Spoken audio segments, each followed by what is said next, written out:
Honestly कभी कभी ना मुझे लगता है इंस्टाग्राम का एल्गोरिदम बस मूड पे चलता है। एक रील जो मैंने बिना सोचे पोस्ट की थी वो 80K रीच ले आई और जिसमें मैंने फुल प्लानिंग, स्क्रिप्टिंग, एडिटिंग सब कुछ किया था वो 2K पे अटक गया। लेकिन जब मैंने थोड़ा डीप डाइव किया समझ में आया कि ये मूड स्विंग्स नहीं है, it's actually quite logical. Instagram pushes content जिसमें लोग एंगेज करें, जिसमें वैल्यू हो और जो सही ऑडियंस तक सही टाइम पे पहुंच रहा हो। तो इस वीडियो में हम इंस्टाग्राम के 2025 वाले एल्गोरिदम को सिंप्लीफाई करेंगे कि क्या चीज़ें काम करती हैं, कैसे एल्गोरिदम हर फॉर्मेट को अलग अलग ट्रीट करता है और क्या सिग्नल्स इंस्टाग्राम को बोलते हैं कि हाँ ये पोस्ट वर्थ पुशिंग है। Hi and welcome back to Anatech India solutions. Algorithm का logic, it's not against you. सबसे पहले ये समझना ज़रूरी है कि एल्गोरिदम आपके अगेंस्ट नहीं है।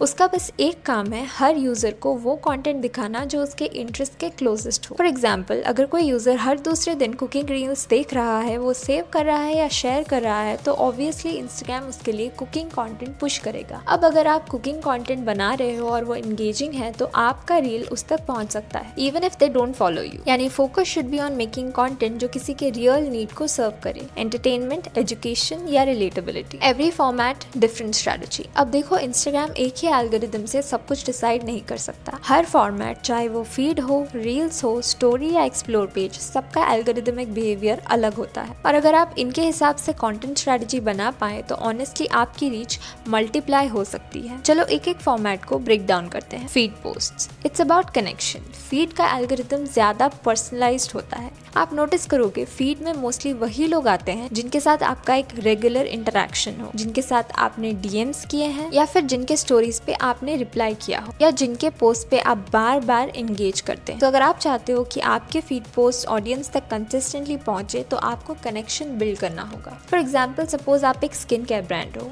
आपने एक क्लाइंट की ट्रांसफॉर्मेशन स्टोरी शेयर की जो ऑडियंस ने लाइक किया, कमेंट किया और आपने कमेंट का जवाब दिया और उनको डीएम्स में टिप्स दिए। इस इंटरेक्शन की वजह से नेक्स्ट टाइम जब आप एक प्रोडक्ट इन्फो डालोगे, एल्गोरिदम उसी यूजर को फिर से दिखाएगा क्योंकि आप दोनों के बीच में रेगुलर टच है। सो यहाँ एंगेजमेंट और कंसिस्टेंसी मैटर करती है। आप जितना ज़्यादा टू वे कम्युनिकेशन बिल्ड करोगे उतना फीड में विजिबिलिटी बढ़ेगी। Explore page, the niche game. Explore page is not random. Instagram यहाँ उन्हीं क्रिएटर्स का कंटेंट दिखाता है जो किसी स्पेसिफिक नीश में कंसिस्टेंटली वैल्यू दे रहे हैं। फॉर इंस्टेंस, आप रेगुलरली बोहो होम डेकोर के रील्स बना रही हो, high engagement, saves and comments मिल रहे हैं, तो इंस्टाग्राम आपको उस ऑडियंस के एक्सप्लोर पेज पे पुश करेगा जो ऑलरेडी सिमिलर कंटेंट देख रही है, इवन इफ उन्होंने आपको कभी फॉलो नहीं किया। ये लिटरली नीश डोमिनेशन स्ट्रेटजी है। आपके एक्सप्लोर रीच को ग्रो करने के लिए आपको अपने कंटेंट का एक कंसिस्टेंट थीम बनाना होगा, जैसे easy makeup tips for working moms या healthy veg recipes under 15 minutes,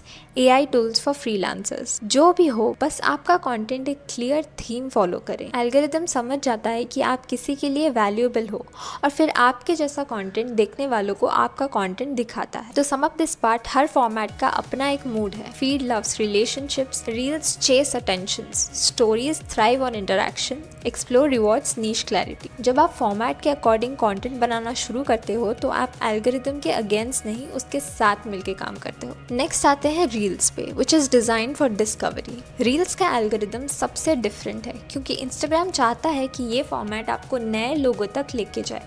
इसीलिए जब आप कोई रील डालते हो, इंस्टाग्राम सबसे पहले देखता है क्या ये एंगेजिंग है या ये किसी भी रैंडम ऑडियंस के लिए इंटरेस्टिंग हो सकता है, और ये डिसीजन वो इनिशियल फ्यू सेकंड्स में ले लेता है। तो अगर आपकी रील फर्स्ट 2-3 सेकंड्स में अटेंशन ग्रैब करती है, लोग उसे पूरा देखते हैं, वॉच टाइम अच्छा है और शेयर और सेव भी हो रही है, तो एल्गोरिदम सीधा उसे नॉन फॉलोअर्स के एक्सप्लोर या रील्स टैब पे पुश करता है। एग्जाम्पल, आपने एक रील बनाई, 3 trending caption ideas for fashion influencer. Catchy hook दिया स्टार्ट में, टेक्स्ट फास्ट था, म्यूजिक रिलेटेबल था और रील पे 50K व्यूज आए जिसमें से 60% नॉन फॉलोअर्स थे। ये मतलब हुआ कि इंस्टाग्राम ने उस रील को रेकमेंड किया है उन लोगों को based on high engagement and relevance.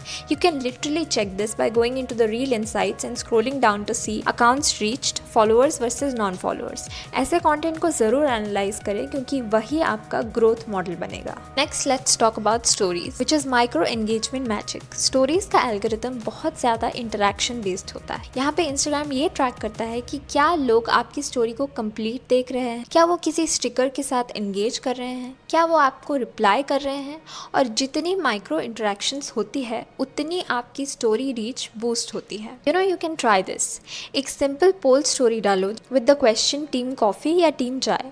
जितने ज़्यादा लोग वोट करेंगे उतनी आपकी आने वाली स्टोरीज की विजिबिलिटी बढ़ेगी। इंस्टाग्राम को सिग्नल मिलता है okay audience is interacting with this creator, let's show मोर। अगर आप एक एजुकेटर हो यूज़ क्विजेस, अगर आप ब्रांड हो ask which one would you buy, और अगर आप एक क्रिएटर हो यूज़ स्लाइडर्स और आस्क मी एनीथिंग स्टोरीज। बस एक टिप याद रखिए, स्टोरी स्टिकर हर 4-5 स्टोरीज में ज़रूर यूज़ करें। It keeps the engagement warm. Science that algorithm likes you. आपको लगता होगा कि फॉलोअर्स ही आपके कंटेंट के सक्सेस का मेन फैक्टर है, लेकिन सच ये है कि एक और मैट्रिक है जो एल्गोरिदम के सिग्नल्स को डिकोड करने के लिए बहुत ज़्यादा पावरफुल है, और वो है नॉन फॉलोअर्स की रीच।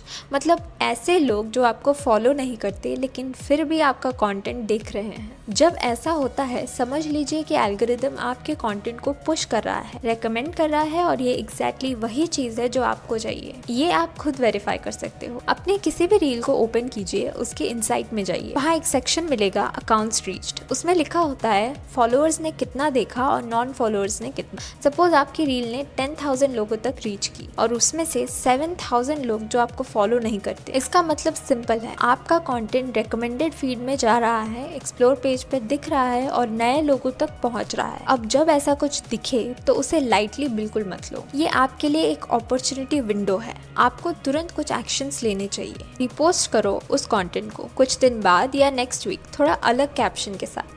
उस रील को पिन कर दो प्रोफाइल पे। जब कोई आपकी प्रोफाइल पर आए सबसे पहले वही इम्पैक्टफुल कंटेंट दिखना चाहिए। तीसरा, उसी थीम, फॉर्मेट या टोन को लेके नए रील्स बनाओ। अगर एक बार एल्गोरिदम ने सिग्नल दिया है कि ये कंटेंट काम कर रहा है तो सेम लाइन में और एक्सपेरिमेंट करो। और हाँ, एक और सटल चीज़ नोटिस करना, अगर आपके कमेंट्स में अननोन लोग इंटरैक्ट कर रहे हैं, क्वेश्चन पूछ रहे हैं या अप्रिसिएशन दे रहे हैं, दैट्स अनदर साइन कि आपका कंटेंट नए ऑडियंस के साथ रेजोनेट कर रहा है। तो नेक्स्ट टाइम जब आप इनसाइट्स खोलेंगे सिर्फ लाइक्स और व्यूज पर नहीं रुकना, डीप डाइव करो, नॉन फॉलोअर्स वाली रीच को एनालाइज करो, बिकॉज वही रियल ग्रोथ का पहला स्टेप है। और इसी के साथ एल्गोरिदम के फॉर्मेट बेस्ड सीक्रेट्स का पहला हिस्सा यहीं खत्म होता है। अगर अब तक वीडियो पसंद आ रहा है तो पार्ट 2 में मिलते हैं, जहां हम देखेंगे कि कैसे आप चेक कर सकते हो कि एल्गोरिदम एक्चुअली आपका कंटेंट रेकमेंड कर रहा है या नहीं, कैसे डैशबोर्ड का पूरा यूज करें और क्या स्ट्रेटजीज 2025 में एक्चुअली काम कर रही है। Trust me, you don't want to miss that. I will see you in the next one.